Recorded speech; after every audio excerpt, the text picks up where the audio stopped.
Okay, so here's what we're gonna do here today. The idea here is to take this mini doll and put her on a tiny little Azone Pure Nemo body. I believe it's referred to as a Pure Nemo, but it's an Azone body, and it's just like the Pure Nemo bodies. And we have done this once before. It's been a while, so I can't say I remember exactly what I've done, but we'll start off from the bat and try to see what we can figure out. And I'm going to see if I can hopefully kind of do an edit on the fly using my phone. So, first thing I'm going to have to do, of course, is I'm going to have to kind of peel up the wig. So, I'm using like a little screwdriver or something to kind of get it started. See if I can kind of set the phone down here in a way that will work. Maybe, maybe not. Yes, no, I think so. So I'll move this out of the way. I'll just use a nice little straight blade screwdriver. See if I can get a start on this, and then I'll move the camera. So I'm just going to try to press it up underneath her wig, in between the scalp and the wig, so I can start to peel it up. Because there should be, if memory serves, whoops, one screw holding the little back half of her head together. And this thing is really glued on there well, too.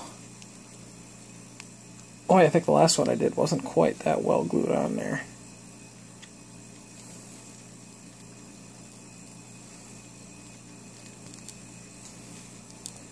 So I'm just kind of peeling it up just like I would if it was a full size.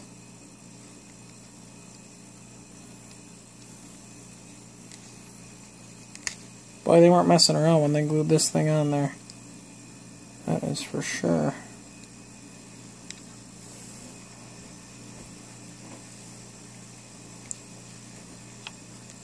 Oh, what a butt.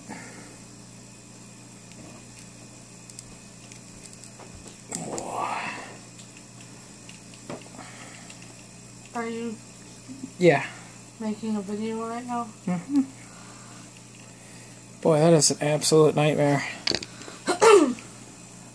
Whoops. Okay, sorry, I won't bother you. It's fine.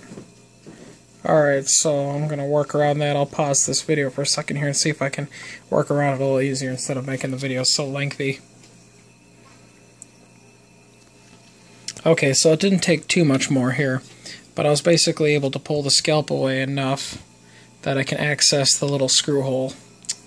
So, set this back down precariously. Put that screwdriver away. Grab this little Phillips here.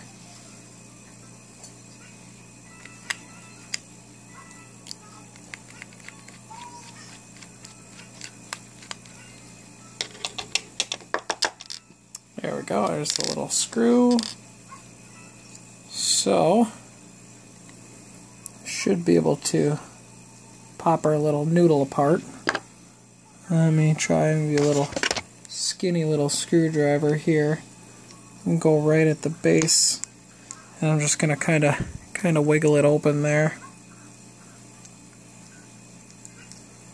Because of course some of the glue on the wig is still holding it together.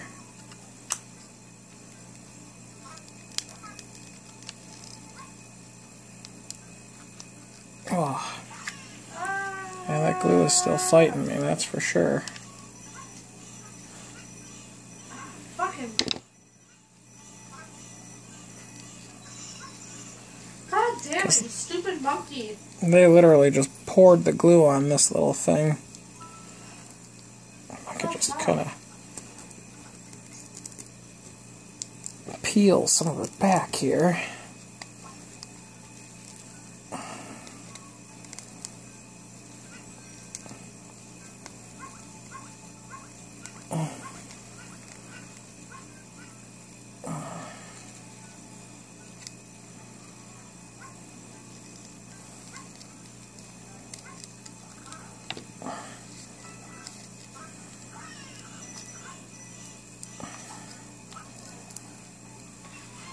Okay, at this point I've peeled it back enough that I should have access to the whole back half of the head.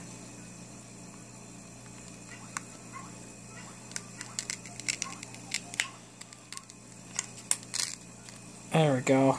Just like that. It's kind of creepy with all its little hairs on there, but we can fix that. So that, of course, opens up the back side of the head, in which you can see there's two little screws here holding the neck to the head. So we'll just get those little guys out of there.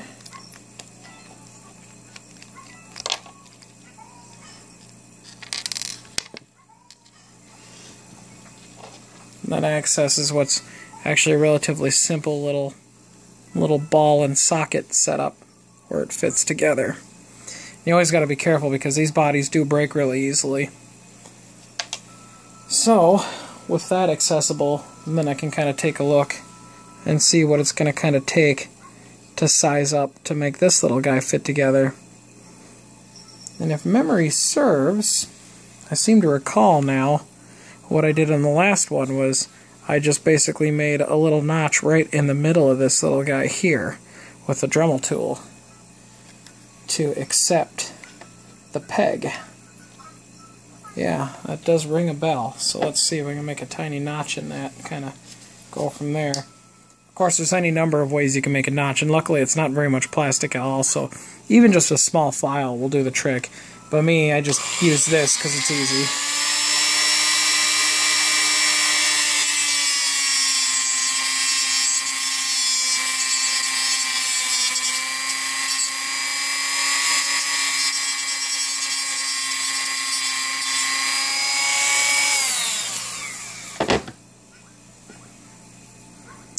I'll just kind of clean the excess plastic out of there. So at that point, of course, I have kind of made a little notch. The camera's having some trouble focusing, but we'll see if that was enough to do the trick. Just going to kind of hold the neck in there and kind of place this little piece and see how close it is.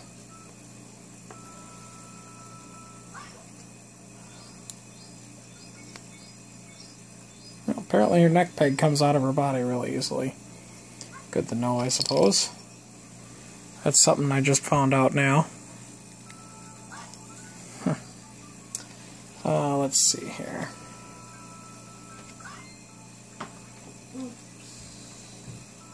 Trying to get an idea here. Do I gotta trim more of it or not? Thinking I do. Yep, I'm gonna widen it out a little more still.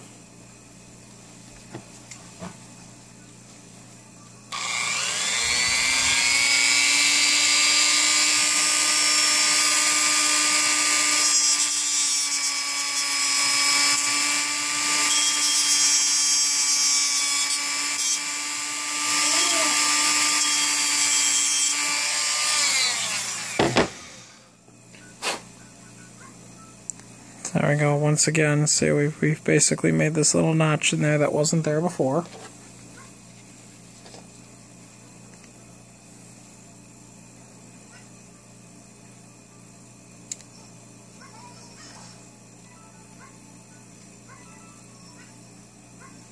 That might do pretty good. I'll try to put the screws in here and kind of see where we're at from there.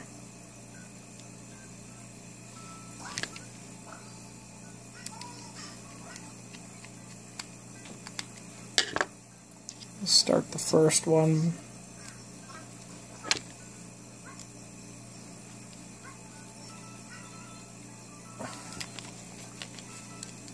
Then I'm just going to snug them up nice and gentle. By no means do you ever want to tighten up the screws very much. Just want to snug. Nice and gentle? Yep. Yeah, because this plastic is pretty soft, and if you strip it out, you're going to have more problems. I was trying to make a joke, but okay. Oh, it's your YouTube video, you don't make jokes. So, offhand, I would say that's looking pretty good. I'll just make sure that the back side of the head goes together nicely. I think what I'm going to do is I'm going to crack them loose a little bit, just so that the head has a little more space to pivot and kind of twist. remove the excess hairs from the back of the head.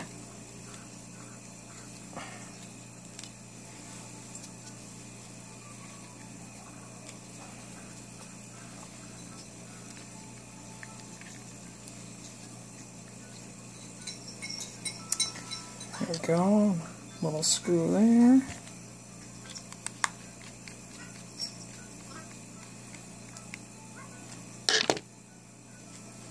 We'll just pull her wig back down, and I'll probably put some fun tack on it, but all in all, that was quick and painless.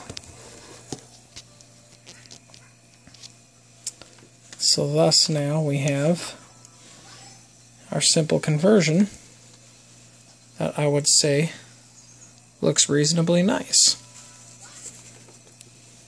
So that's pretty well it for that. I do have another further plan that I will put into fruition on a little later of a video here.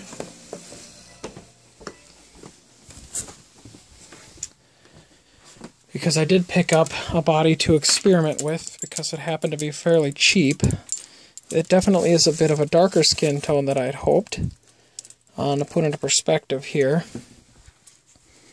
I have my, I believe it's the Wonder Carnival Batgirl here. And of course she does have a bit of a darker skin tone. I don't know if I really thought that through all that well, that she does have a darker skin tone, so I'm going to have to find a particular body for her. Out of curiosity, I did buy this Azone body off of eBay. This one was only about actually 40 bucks. I think it's because it's a darker skin tone and perhaps it's not that popular. But I'll pull it out and kind of get an idea here. Because the pictures, you can't barely tell really what you're going to get. So the only way to find out to know is to order the thing. It definitely is too dark, but I'll probably put it together just for the sake of the experiment. Things that I have found out, it's kind of creepy. It is actually a seamless body. It has rather creepy, like man gorilla hands, and gigantic feet. And it does have different hands that it comes with, but they're not really going to do it any help. It comes with a really creepy looking head. You know, very creepy in general. It's an interesting body. It is, like I said, it is fully seamless. It is a fully, a soft body. It's quite squishy. And it has, I believe, 33 points of articulation, which are all really interesting in themselves as to how well it moves. I'd been eyeing up for a while now a different brand that is definitely quite a bit more expensive, and obviously I haven't done it because it's more expensive. Maybe at some point I'm going to crack it and get to it, but, that's kind of for the sake of experimenting. Because I do have to get a body for my new Cinna, because she's still currently on her stock body, and obviously I'd like to get her done before Puddle, and she's the one I was kind of thinking of getting the expensive body for. The body is called a Lovely Doll, and take my word for it, it's expensive. You can look it up on eBay if you want. It's pretty crazy, but Lovely Doll is the only brand that actually has a child or teen-like body. It is more of a teenage body, which is fine. That's kind of what I was looking for anyways. But obviously I kind of want her to be fairly similar in a sense to her sister, my original Cinna, who is on an Obitsu 23 centimeter. Maybe 23? Boy, it's been a while. I can't honestly remember exactly. But, so hopefully I'll have that done before Puddle, and either way, when I go to, put the creepy Azone body on there, I'll do a video of that so we can kind of get an idea for what that's going to look like. But, that's it for now. I haven't been very diligent about responding to my comments, but I am still trying to improve on that. If nothing else, people can always email me, because of course that does notify to my phone. My email is spazzco, spazco, duh, right, @gmail.com. So if you got any questions, you can email me, and I'm always happy to try to help when I have time. Thanks. Bye.